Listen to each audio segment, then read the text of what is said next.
கிறிஸ்தேசுவின் நாமத்தினால் இந்த காலை நேரத்தை உங்களை வாழ்த்துகிறேன். மீண்டுமாக ஒரு நம்பிக்கையின் செய்திக்கு உங்களை யாவரையும் வாழ்த்தி நான் வரவேற்கிறேன்.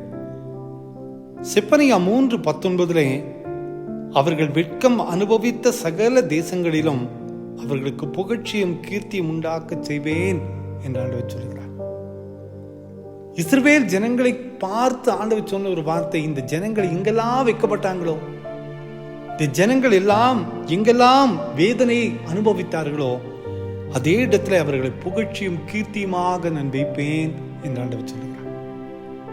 செப்பனியா தீர்க்கதரிசியின் மூலமாக இந்த நம்பிக்கையின் வார்த்தை சொல்லுகிறார். ஏனென்றால் இஸ்ரவேல் ஜனங்கள் ஆண்டவருடைய பிள்ளைகள். அவர்கள் ஏதோ ஒரு சூழ்நிலையிலே வெட்கத்தை அனுபவிக்கிறார்கள். அவர்கள் செய்த பாவத்தின் நிமித்தமாக பல இழப்புகளை சந்தித்து விட்டார்கள். ஆனால் அந்த ஜனங்கள் என்னுடைய ஜனம் என்று ஆண்டவர் அறிந்ததனால் மனம் இறங்குகிறார். அவர் அந்த ஜனங்களுக்காக பரிதபிக்கிறார். எனவே அந்த மக்களை திரும்பவும் தம்முடைய ஐக்கியத்திலே அவர் சேர்க்கும்படியாய் ஆண்டவர் அழைக்கிறார். அந்த ஆண்டவர் தான் செப்பனியா மூலமாக சொல்லுகிறார், என் ஜனங்கள் எங்கெல்லாம் வெட்கத்தை அனுபவித்தார்களோ, எந்தெந்த தேசத்திலே அவர்கள் வேதனையை அனுபவித்தார்களோ அதே இடத்திலே புகழ்ச்சியும் கீர்த்தியுமாக உண்டாக்க நான் செய்வேன். அதே போல ஆண்டவர் அந்த ஜனங்களை மீண்டுமாக விடுவிக்கிறார். புகழ்ச்சியோடு கீர்த்தியோடு தலை குனிந்த இடத்திலே தலை நிமிர்ந்து நிற்க ஆண்டவர் செய்கிறார். இந்த செய்தி கேட்டுக்கொண்டிருக்கிற நமது வாழ்க்கையில கூட அநேக சூழ்நிலையிலே தலை குனிந்து நாம் காணப்படலாம். வெட்கத்தை அனுபவித்த இடங்கள் இருக்கலாம்.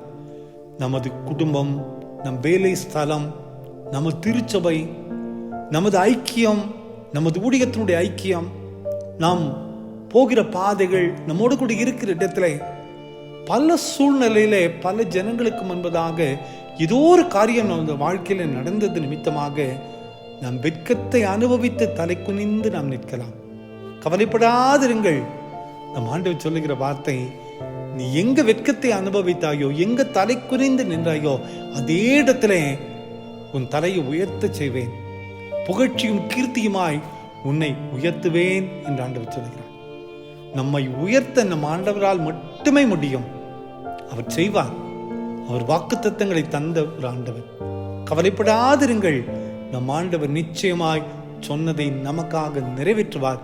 இந்த செய்தி கேட்டுக்கொண்டிருக்கிற ஒவ்வொருவருடைய வாழ்க்கையிலையும் நிச்சயமாய் ஆண்டவர் தலை நிமிர்ந்து இருக்கக்கூடிய ஆசீர்வாதங்களை தரப்போகிறார். ஜெபிப்போமா.